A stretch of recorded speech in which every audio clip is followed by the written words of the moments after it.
જોઈ શકતા નથી. કોઈ વખત તમે નોટિસ કર્યું છે કે શાના લીધે પોસિબલ છે આ વસ્તુ કેમ બોલી નથી શકતા? Because of the concentration level. હા, જ્યારે તમે સૌથી વધારે ખુશ હો ત્યારે તમારા મગજમાં કેટલા વિચારો હોય? બાળકોને મળીને જતું રહે ને તે બધાને યાદ કે આપણી ખુશીમાં એટલા બધા ખોવાઈ ગયા છે, એ ખુશીમાં એટલા મગ્ન થઈ ચૂક્યા. સેમ જ્યારે આપણે સૌથી વધારે દુઃખી હોય દુઃખમાં જ આપણે એટલા બધા ખોવાઈ ગયા હોય છે કે આપણને બીજી કોઈ વિચારો મગજમાં આપતા નથી. જ્યારે આપણને વિચાર નથી આવતો કે મારી ઓફિસમાં કામ ચાલુ છે, મારી ઇન્ડસ્ટ્રીઝમાં બે માણસો રજા પાડી દીધી આ નુકસાન નથી. ના, આપણે આપણા દુઃખમાં જ એટલા મગ્ન છે કે બીજા બધા વિચારો નથી આવતા. અને એના લીધે એ સિચ્યુએશન એ મોમેન્ટ તમને એકદમ પરફેક્ટ યાદ હશે. પણ અહીંયા સુધી યાદ હશે કે કેટલા વાગ્યા થયું, શું થયું, કઈ તારીખે થયું, એટલી વસ્તુ યાદ હશે.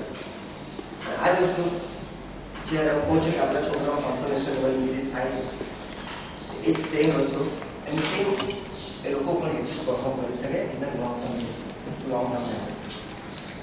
4 to 14, Sika, how old are you? Sorry, I should not ask ladies. You can ask how old are you? Sorry? 14. 40. And yeah, you're the same as that. But આનંદમાં જ્યારે વર્કશોપ કર્યો હતો ત્યારે લગભગ 6 છોકરાઓ, they are 16, 3 અને 17 ના 3. So they were able to perform blank. So એવું નથી કે 14 ઉપર રિઝલ્ટ નથી પડતું, પણ અમે 14 સુધી 100% શ્યોર કેમ કે છે 14 ઉપર we can't do that sure blank. અને હા, બ્લાઇન્ડ ફોલ્ડથી જ પ્રૂવ કરી શકીએ છીએ કે હા 2 દિવસના વર્કશોપમાં અમે આટલું તમને બ્રેનમાં કંઈ ચેન્જ લાવ્યા છીએ. અધરવાઇઝ હું તમને એવું કહું, તમારા છોકરાઓ મારી પાસે મોકલાવો, 2 દિવસનો વર્કશોપ તમારો, અને એમનું કોન્સન્ટ્રેશન લેવલનું ડબલ કરી આપીશ, એમની મેમરી પાવર ઇન્ક્રીઝ કરી આપીશ, એમના બ્રેનનું બેલેન્સિંગ કરી આપીશ, બ્રેનનું સિંક્રોનાઇઝેશન પ્રોપર થઈ જશે, આ થઈ જશે, તે જશે. પણ હાઉ આમ ગોના પ્રૂવ ઇટ? આજે તમે છોકરાઓ મોકલો છો, 2 દિવસની સાથે વર્કશોપ કરે છે, અને પછી હું 2 દિવસમાં અંતે તમને પ્રૂવ કેવી રીતે કરી શકું કે હા મેં જે કહ્યું હતું ઇટ ઇઝ હેપનિંગ ડન. તો blind fold just two prove કે જે વસ્તુ મેં તેના માટે લાવ્યા, જે મેઇન એપ્લિકેશન વર્કશોપ જે તમારા સ્ટુડન્ટ્સે કર્યો છે એનું રિઝલ્ટ તમને ખાલી બતાવવા માટે છે. બાકી concentration level then well they have to wait for 1 2 months. તો તમને તમારા છોકરા જ ફીડબેક આપશે કે હા પહેલા 1 કલાક લાગતો હતો, હવે 1 કલાક લાગે છે. પહેલા મારે એક્ઝામમાં સ્કોર કરવા માટે આટલી મિનિટ કરવી હવે આજ આટલો સ્કોર કરવા માટે આટલી મિનિટ કે હવે આટલી મિનિટ કરું છું તો આનો સ્કોર આટલો થશે. અને મળ્યા છે ઓલરેડી આ ફીડબેક્સ. સો આમ શ્યોર. અને એ જ વસ્તુ તમારે કદાચ હા અમૃતબેન બી Yeah, approach. You see, master student, he's very good at arithmetic and mental counting. But any student boost up from Malaysia after this workshop. So, અમે શું કહીએ છીએ કે જે પણ છોકરાઓનું બ્રેનનું અત્યારે લેવલ છે, રાઈટ, એને અમે બૂસ્ટ કરીને સપોઝ અહીંયા છે ત્યાં અમે અહીંયા પહોંચાડીએ છીએ, પણ અમે એ નથી કહેતા કે બધા છોકરાઓનું લેવલ અહીંયા થઈ જશે.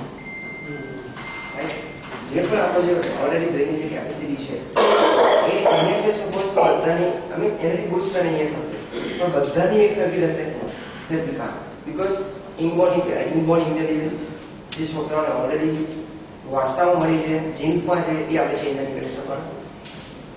કોઈ છોકરું બધી અલગ અલગ એક્ટિવિટી છે, કોઈ છોકરું is very good at sports, સ્પોર્ટ્સમાં પણ આપણે specific is very good at football, ઘણા છોકરાઓ વેરી ગુડ એટ ક્રિકેટ, ઘણા છોકરાઓ બેડમિન્ટન, રાઈટ.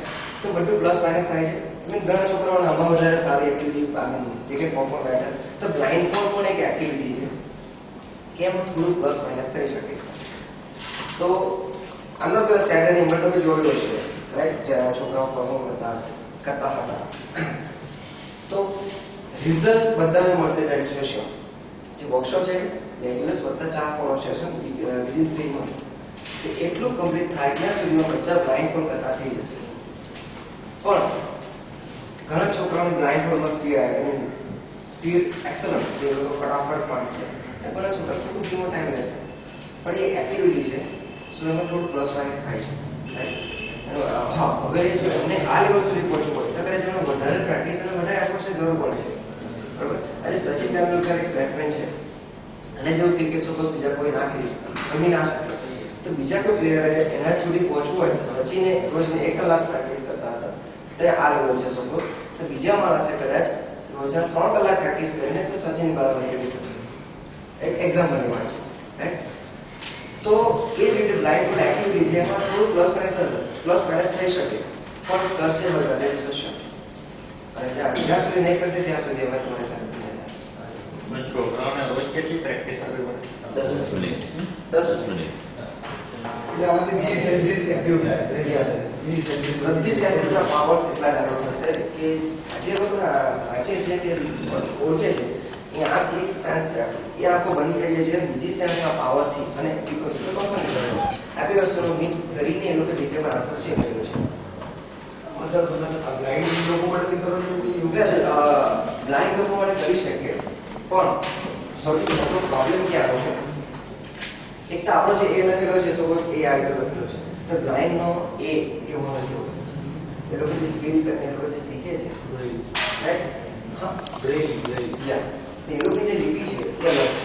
તો સપોઝ આપણે એ લોકોને શીખવ્યા જે કર્યાનો છે એક્ટિવિટીઝ બધું, પછી રિઝલ્ટ લેવાનો જે ભારો આવે છે આખો પટ્ટાવાની, એ લોકો ઓલરેડી ટાઈમ છે આખો પટ્ટા બનાવવાની પણ જરૂર છે.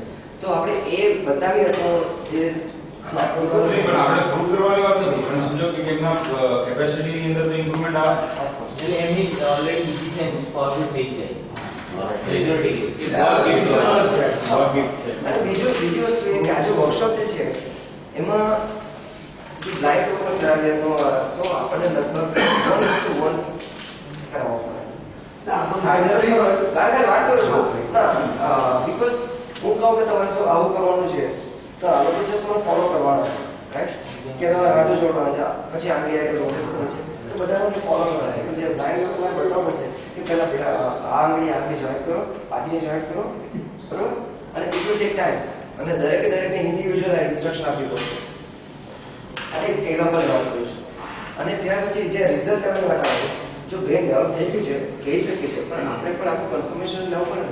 હું ટ્રેનર છું, હું પણ જ્યાં સુધી જોઈ ના લેવું ત્યાં સુધી